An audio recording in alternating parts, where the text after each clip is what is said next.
historian Brian Brennan has written a new biography of Ernest Manning. He's launching it this coming week in Calgary. And Brian joins me now in studio. Hello there. Good morning, Terri. Ernest Manning was such a compelling personality. It seems odd there hasn't been a biography written about him before. Well, I was quite surprised. I really was. I simply assumed he'd been premier for 25 years and that somebody must have written a book about him. And it was a friend of mine who's a history professor at the University of Calgary, Don Smith. He said, no, he's never been done. He's been mentioned in books and chapters have been written about him and magazine stories have been written about him, but nobody has ever done a book. And so I figured, well then, I'm the guy. I'll do the book. and what do you find so intriguing about him, Brian? Ernest Manning was a little bit like Barack Obama, you might say.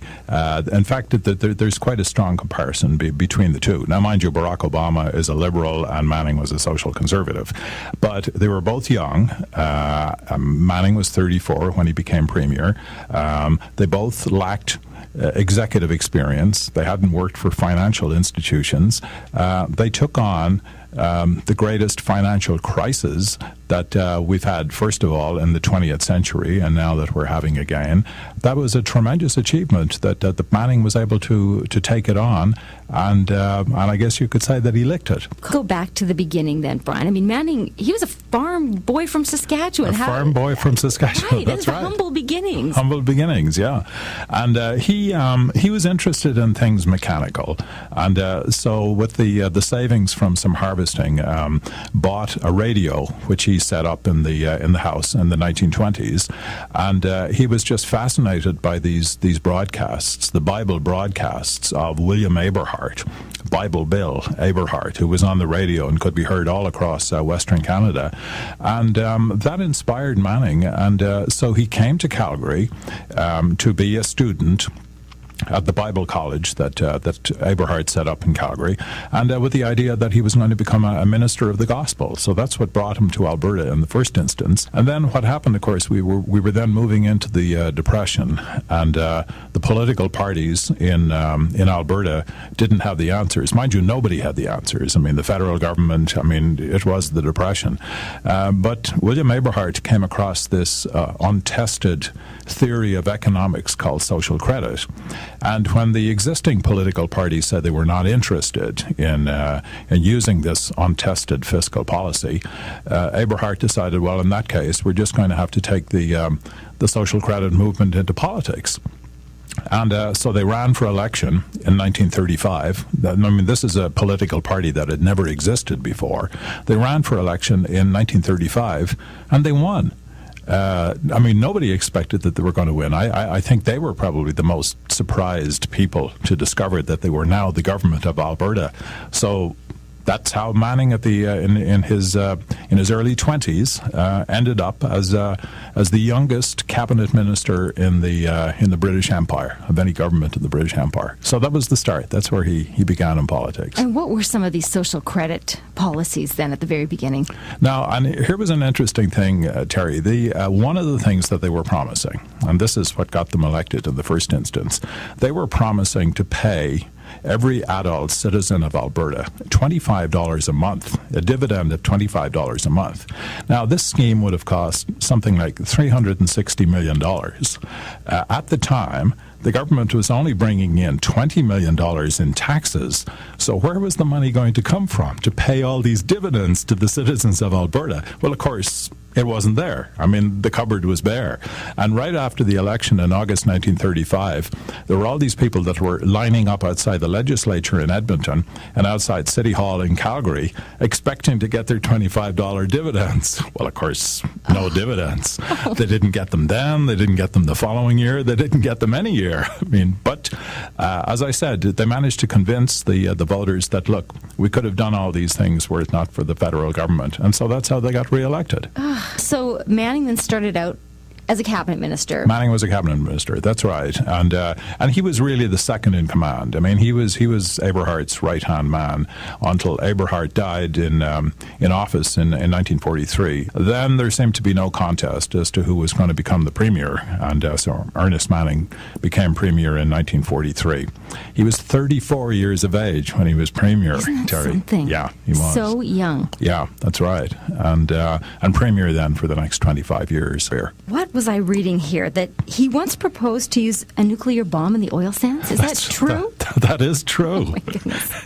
He thought it was a very good idea, and in fact 20 years later he still thought it was a good idea. He had a kind of a mechanical mind. He was interested in science, and so he studied all the science. He conferred with the Canadian Atomic Energy Commission and the U.S. Atomic Energy Commission. Manning thought it was a really, really neat idea. He was all set to go ahead with it.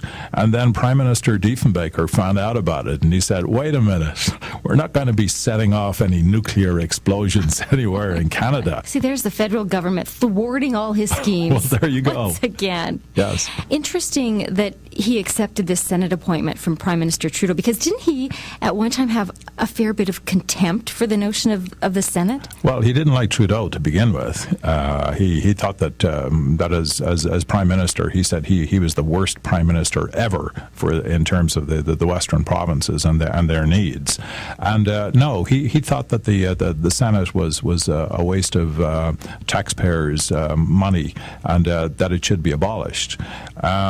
But his rationale for accepting it was that it gave him an opportunity to look at the institution from the inside and then see what might be done in terms of reforming the Senate.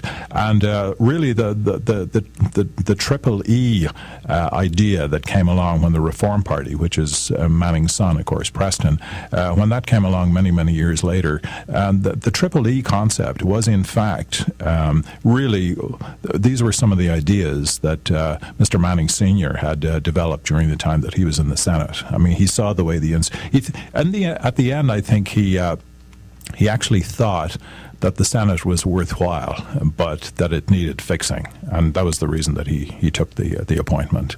Talking about his famous son, Preston, who, of course, founded the Reform Party. What other role, I guess, do you think Ernest Manning played in his son's political career? He remained at a distance from that. He did? Yes. I mean, he was certainly there to give advice and counsel and pass on the benefits of what he had learned over his 33 years, really, in provincial politics.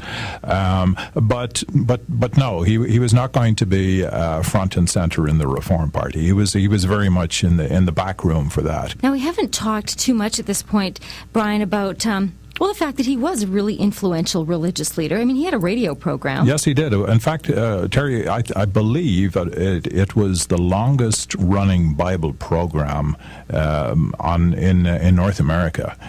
This started in the 1920s under Eberhardt, and then after the two of them, after they went into politics, they were politicians from Monday to Saturday, and then on Sunday they were on the radio doing the Back to the Bible program. And after Eberhardt died, Manning just carried on and as the director of the Back to the Bible program, and he would tell you that was the most important thing in his life. I mean, he was going to be premier for as long as the voters wanted him to be premier. But that really his gospel work, that was the center of his existence, and that's what was most important to him. After he left politics, he continued on doing the radio program all through his years as a senator. We've talked about his many accomplishments, but Brian, what do you consider his greatest legacy? I think his greatest legacy was the fact that the administration that he turned over, shall we say, to his successors was in very, very good shape. We're reaping the benefits to this day. We don't have a provincial sales tax, for example. there's a setup for oil and gas for royalties, which means that the citizens of the province of Alberta benefit from the what's going on in the oil and gas industry. It's not private entrepreneurs that are making money from oil and gas. A lot of that flows into the provincial coffers. He left this province in very, very good shape. Ernest Manning, certainly a fascinating subject for a biography. Thank you. Well, thank you, Terri. That's Brian Brennan, the author of a new biography of Ernest Manning called The Good Steward, published by Fifth House. And Brian is launching his new book at Pages in Kensington in Calgary this coming Thursday at 7:30. No date yet for an Edmonton launch.